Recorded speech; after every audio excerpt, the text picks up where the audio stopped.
Bienvenue sur Agora. Sommes-nous le fruit d'une interaction entre plusieurs phénomènes scientifiques ou sommes-nous tout simplement une création divine? Voilà deux questions qui s'affrontent depuis plusieurs siècles comme un courant de pensée entre tous les scientifiques de toutes les époques. C'est principalement sur ce sujet que s'axe la vidéo de ce jour. Développerons plusieurs courants de pensée émis par des scientifiques de différentes époques, en particulier l'intrépide Nikola Tesla. Qu'affirme-t-il à propos de Dieu et ses dires? Sont-ils fondés? Restez avec nous jusqu'à la fin pour obtenir des réponses à l'ensemble de ces interrogations. Michael Tellinger. Les dieux géants ont bel et bien existé. La Bible mentionne la présence de géants, appelés Néphilim, divers endroits du monde selon de nombreuses personnes. En début d'année 2012, Michael Tellinger, chercheur explorateur, a présenté une empreinte de pas d'un géant véritable mesurant 1,2 mètre de long dans un rocher de granit proximité de Mpuludzi, près de la frontière nord-est avec le Swaziland en provenance d'Afrique du Sud. Cette empreinte, connue sous le nom d'empreinte de Dieu, a été expliquée de manière plus détaillée par Tellinger. En plus de l'empreinte, des ossements géants, crânes de cristal, des sculptures étranges et des sculptures de forme inhabituelle ont également été découvertes dans cet endroit mystérieux. Ces découvertes pourraient offrir des preuves supplémentaires de l'existence d'autres géants de 5 mètres de haut dans la préhistoire dans notre planète, dehors de la vision contemporaine de l'histoire. Depuis la découverte, le lieu est devenu sacré, mystique et spirituel parmi les détenteurs de savoir africains et l'empreinte mystérieuse a été surnommée l'empreinte de Dieu. Les calculs approximatifs suggèrent que l'empreinte correspondrait à une personne de 7,5 mètres de haut, qui a suscité une grande controverse dans la communauté scientifique. Certains experts pensent que l'histoire de notre planète est plus étrange que ce que la plupart des gens peuvent imaginer. Bien que certains suggèrent que l'empreinte est simplement un modèle d'érosion naturelle, les dernières recherches indiquent que cela est peu probable. Le professeur Pieter Wagner de l'université métropolitaine Nelson Mandela à Port Elizabeth en Afrique du Sud a même suggéré que des êtres extraterrestres pourraient avoir créé l'empreinte plutôt que l'érosion naturelle. La datation de l'empreinte mystérieuse est estimée entre 200 millions et 3 milliards d'années en raison de notre compréhension actuelle de la formation du granit, ce qui a suscité encore d'autres débats quant à son authenticité. Depuis 1912, un fermier nommé Stoffel Kweisi avait déjà découvert cette empreinte étrange dans une région éloignée de l'Afrique du Sud, connue sous le nom de Transvaal oriental, qui était alors pleine d'animaux sauvages tels que les lions, les antilopes et les gnous. Depuis cette découverte, l'empreinte est restée dans le même état lorsqu'elle a été trouvée. Les experts estiment qu'il est peu probable que cette empreinte soit un canular, en raison de son éloignement et du motif d'érosion similaire à celui autour de l'empreinte. Il semble donc presque impossible que quelqu'un ait créé cette empreinte géante dans la roche il y a quelques milliers d'années. Même aujourd'hui, il est difficile de la trouver si on ne connaît pas son emplacement. Le véritable mystère réside dans la façon dont ce phénomène incroyable s'est produit. Bien qu'il n'y ait aucune preuve réelle, cela montre une série de circonstances très inhabituelles. En somme, il s'agit d'un mystère qui défie l'explication et qui suscite de nombreuses théories et idées pour tenter d'en percer le secret. Mais les choses semblent désormais un peu plus claires. La nature de l'empreinte de granit est clairement établie. Il s'agit d'un granit porphyrique épais qui a subi plusieurs étapes de refroidissement, qui a créé un mélange intéressant de gros et de petits granulés. Particularité en fait une source d'intérêt pour les entreprises de granit qui sont prêtes à exploiter la zone pour extraire du granit de haute qualité une fois qu'il est poli. L'affleurement est appelé batholite Mpuludzi en géologie sud-africaine et la roche date officiellement d'environ 3,1 milliards d'années. Malgré cette connaissance géologique,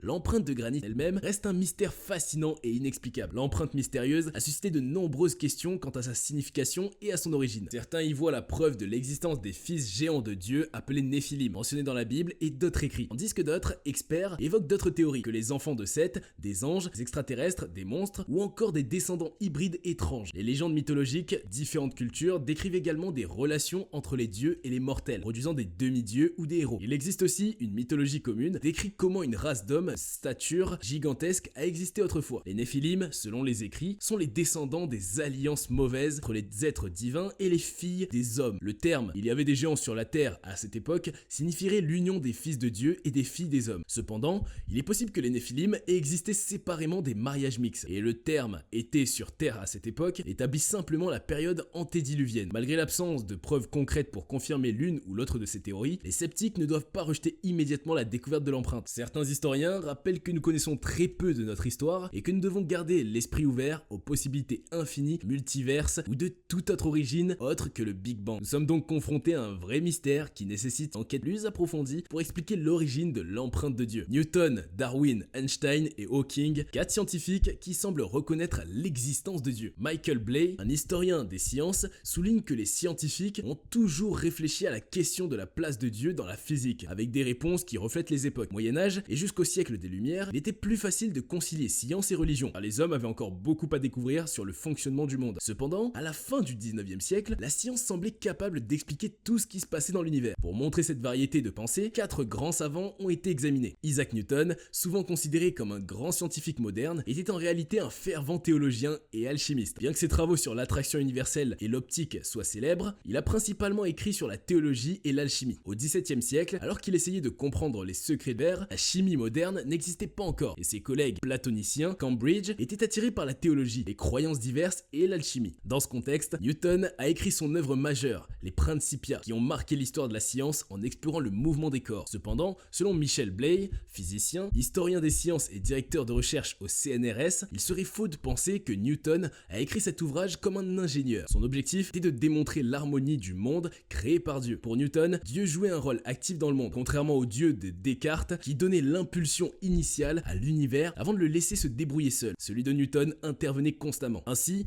il conciliait la transcendance divine avec les conceptions mécanistes de son époque, affirmant que la présence de Dieu était nécessaire pour faire fonctionner le monde. Selon lui, tous les phénomènes physiques s'épuisent avec le temps, et c'est le rôle de Dieu de redonner de l'énergie et de redynamiser le monde. Cependant, cette idée a finalement été remplacée par les avancées scientifiques du 19e siècle qui ont permis de mieux comprendre le fonctionnement de l'univers. La pensée de Charles Darwin est difficile à comprendre sans prendre en compte le contexte de son époque. En tant que jeune homme de la haute bourgeoisie anglaise, Darwin était membre de la frange unitarienne de l'église anglicane. Il rejetait donc le dogme de la Trinité qui stipule qu'il y a Dieu unique en 3 personnes, Père, Fils et Saint-Esprit. Cette dissidence interne était significative car elle concernait le premier des 39 articles de la confession de foi anglicane. Les unitariens étaient souvent des croyants critiqués, revendiquant grande liberté d'exégèse et refusant notamment l'idée des châtiments éternels pour les incroyants. Jusqu'au mois de mars 1837, Darwin ne remettait pas en question son credo, envisageait même de devenir pasteur après avoir échoué dans ses études de médecine. Toutefois, ses convictions ont commencé à vaciller lorsqu'il a obtenu preuve que les espèces se transforment grâce à l'expertise de l'ornithologue et naturaliste britannique John Gould. Très progressivement donc, le scientifique a rompu avec la plupart des dogmes enseignés par les églises chrétiennes. Bien qu'il ait conservé certaines convictions morales tirées des évangiles, il a rejeté l'idée de leur origine divine ainsi que toute notion de miracle. Lors de la publication de l'origine des espèces,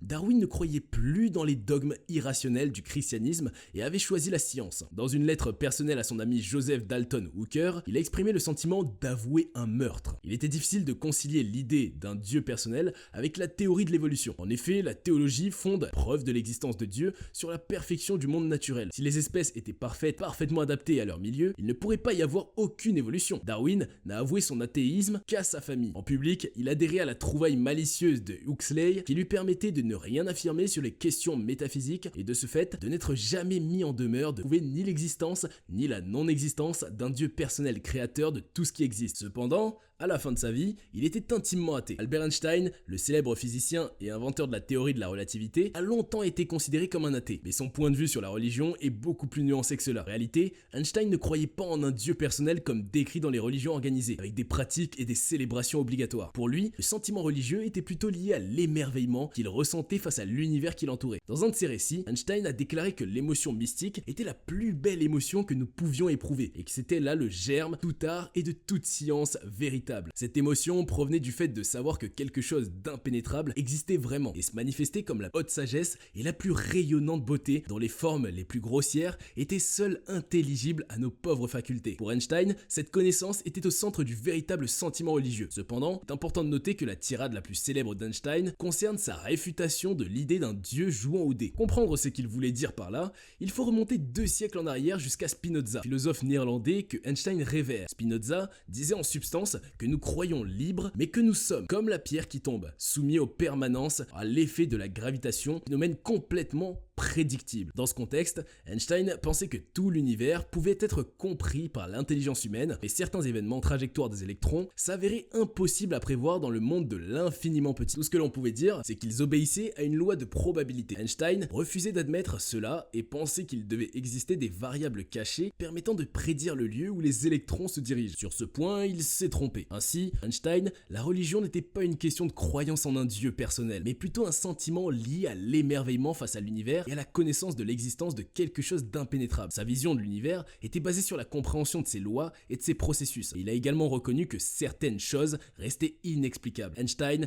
était un scientifique et un penseur profondément réfléchi, et sa vision de la religion est un exemple de la manière dont il a recherché à comprendre le monde qui l'entourait. Stephen Hawking, le célèbre physicien britannique, était connu non seulement pour ses contributions majeures à la compréhension de l'univers, mais également pour ses idées radicales sur la religion et la vie après la mort. Dans son livre coécrit avec Leonard Mlodinow, intitulé Y a-t-il un grand architecte dans l'univers, Hawking a clairement affirmé que l'univers pouvait se créer de lui-même, sans avoir besoin d'un créateur divin. Pour lui, la loi de la gravité était suffisante pour expliquer l'existence de l'univers. Il n'y avait pas besoin d'invoquer Dieu pour cela. En outre, Hawking a également rejeté l'idée d'une vie après la mort, considérant comme un conte de fées pour les personnes ayant peur de la mort. Pour lui, la mort était simplement la fin de la vie, tout comme la défaillance d'un ordinateur qui cesse de fonctionner lorsque ses composants deviennent défaillants. En somme, pour Hawking, la vie était une expérience unique et éphémère, et il fallait le savourer pleinement. Il n'y avait rien après. Bien que sa maladie neurodégénérative l'ait obligé à vivre en fauteuil roulant et sous assistance respiratoire, Hawking n'a jamais perdu son sens de l'humour ni sa passion pour la physique. Jusqu'à la fin, il a encouragé les gens à rester curieux et optimistes, à continuer de chercher des réponses aux grandes questions de l'univers. Il croyait que la science avait encore beaucoup à découvrir et que quête comprendre l'univers était essentielle pour la survie de l'espèce humaine. Nikola Tesla pense quoi de Dieu? Nikola Tesla, pionnier de domaines tels que l'électricité, la radio et rayons X, a laissé un héritage scientifique incroyable avec plus de 300 brevets à son nom. Tesla est né en Croatie en 1856 d'un père prêtre orthodoxe serbe, ce qui soulève des questions sur sa relation avec Dieu et sa religion. Bien qu'il ne soit pas considéré comme un chrétien orthodoxe pratiquant, il avait une forte origine serbo-orthodoxe et était une personne vaguement religieuse. En 2013, Bojan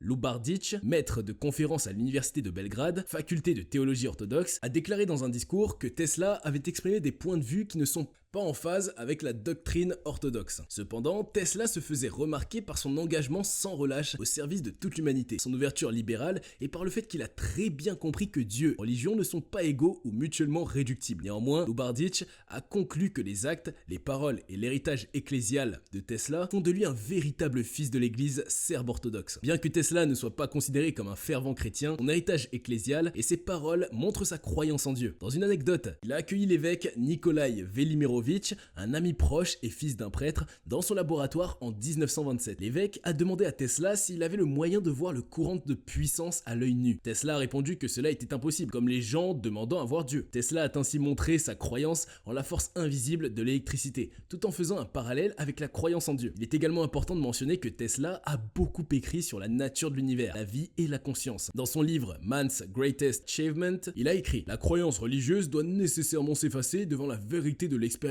et de la raison. Dans une interview accordée en 1927, Tesla a déclaré que l'univers est spirituel, que la progression de la vie se manifeste dans la physique. Ces propos montrent que Tesla avait une vision spirituelle complexe de l'univers et de la vie, qui était influencée par ses expériences personnelles et sa réflexion sur la nature de l'existence. Peu importe leur place dans la société, faut bien remarquer que la majorité des grands scientifiques tendent à s'accorder sur le fait qu'il est bel et bien un être suprême qui gouverne notre monde. Ils le conçoivent de différentes manières, certes, mais sont d'accord sur le fait qu'il existerait. Et vous donc, pensez-vous que la science parviendrait un jour à trouver solution à tout? Donnez-nous vos réponses en commentaire. Et si la vidéo vous a plu, n'hésitez pas à laisser un pouce bleu. Pensez également à vous abonner et à activer la cloche de notification pour ne pas manquer les prochaines publications. Pour les amoureux de l'aventure et de la lecture, les sources de nos propos se trouvent en bas dans la rubrique description. Merci d'être resté avec nous jusqu'à la fin et à très prochainement sur Agora.